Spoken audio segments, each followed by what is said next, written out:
একমাত্র আল্লাহ সেজদা পাওয়ার যোগ্য, প্রশংসা পাওয়ার যোগ্য। আল্লাহ বাদে অন্য কোনো মানুষ সেজদা পাওয়ার যোগ্য না, প্রশংসা পাওয়ার যোগ্য না। এই জন্য শুরুতেই সূরা ফাতিহার শুরুতে আমরা পাঠ করেছি আলহামদুলিল্লাহি রাব্বিল আলামিন, সকল প্রশংসা বিশ্ব জগতের প্রতিপালক আল্লাহর জন্য। এই যে সমস্ত প্রশংসা পাওয়ার যোগ্য একমাত্র আল্লাহ, সাজদা পাওয়ার যোগ্য একমাত্র আল্লাহ, আমরা কি করলাম? ইমানদার দাবি করার পরে সব বৈশিষ্ট্য ধারণ করলাম, তাও সব ঠিক আছে। এইবার আল্লাহর কাছে সেজদা না করে মাজারে যে সেজদা করলাম। এই যে গত কয়েকদিন আগে একটা মাজারে আমরা বেড়াতে গিয়েছিলাম, নামটা কি যেন মনে নেই, সলেমান শাহ মনে হয়, সলেমান শাহর মাজারে আমরা বেড়াতে গিয়েছিলাম।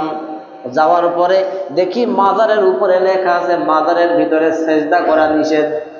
এরপরে আমরা মাজারের ভিতরে ঢুকলাম, ঢোকার পরে দেখি চারপাশে কিছু মানুষ এমন ভাবে সেজদায় পড়ে আছে, মনে হচ্ছে কিয়ামতের আগে আর উঠবে না।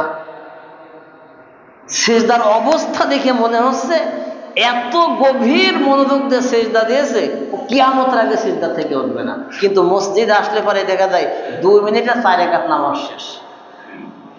কি কথা বলেন, ঠিক কিনা? আমার ভাইরা, আল্লাহ পাক রব্বুল আলামিন শিখিয়েছেন আল্লাহ বাদে অন্য কোন জায়গায় সেজদা করার কোনো সুযোগ নাই, কোনো মানুষের অধিকার নাই সেজদা পাওয়ার। আর এই জন্য বিশ্ব নবী সাল্লাল্লাহু আলাইহি সাল্লাম তার জীবনে কোনোদিন কোনো লাত মানাত উজ্জা হাবল এরকম কোন দেব দেবীর কাছে মাথা নত করে নাই, কোনো দেবতাকে সেজদা করে নাই। কাফেরের দলগুলো রাসূলুল্লাহকে আহ্বান করেছিল সন্ধি করার জন্য, হে মুহাম্মদ সাল্লাল্লাহু আলাইহি ওয়াসাল্লাম, আসো আমরা আর তোমরা একটা সমঝোতা করি, তুমি আমাদের দেব দেবীর পাশে দাঁড়াবা, তাদেরকে একটু সেজদা করবা, একটু চুমা খাবা, তাদের প্রশংসা করবা, বিনিময়ে আমরা যারা মুশরিক আছি আমরা কি করব? আমরাও তোমার আল্লাহর জন্য মসজিদে যাব, সেজদা করব, আল্লাহর প্রশংসা আমরাও করব। আল্লাহর নবী বলেছে, কুল আফা গায়রাল্লাহি তা'মুরুনি আ'বুদু আইয়ুহাল জাহিলুন।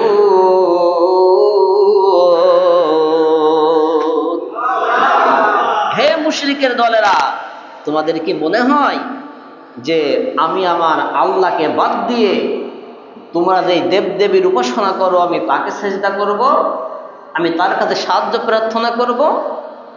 এটা আমার পক্ষে কখনো সম্ভব নয়।